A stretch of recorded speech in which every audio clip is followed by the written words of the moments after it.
శ్రీమాత్రే నమః. సౌందర్యలహరి నుండి శ్లోకాలు అర్థాలు చూద్దాము. చతుర్భిః శ్రీకంఠైః శివయుతిభిః పంచభిరపి ప్రభిన్నాభిః సంపూర్ణవభిరపి మూలప్రకృతిభిః చతుశ్చత్వారింశద్వసుదళకలాశ్రుత్రివలయా త్రిరేఖాభిः సార్ధం తవ శరణకోణా పరిణతాః. 4 శివచక్రాలు ఉంటాయి, 5 శక్తి చక్రాలు ఉంటాయి. ఇవన్నీ శ్రీచక్రం గురించి చెప్పబడుతున్నాయి అన్నమాట.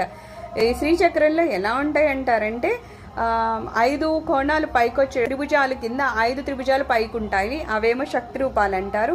4 త్రిభుజాల కిందకు ఉంటాయి, అవేమో శివుడు అంటారు అనమాట, శివచక్రాలు అంటాము.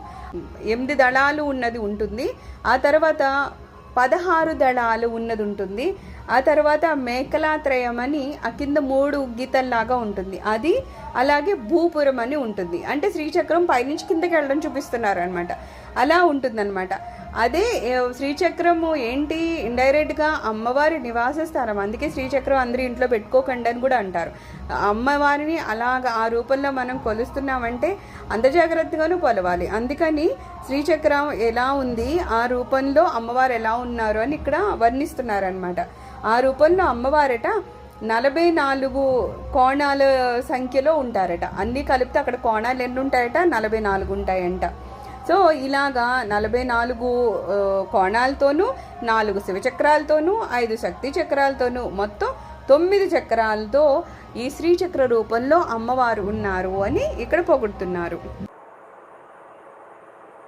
సర్వం శ్రీమాతృచరణారవిందార్పణమస్తు. లోకా సమస్త సుఖినో భవంతు. ఓం శాంతి శాంతి శాంతి.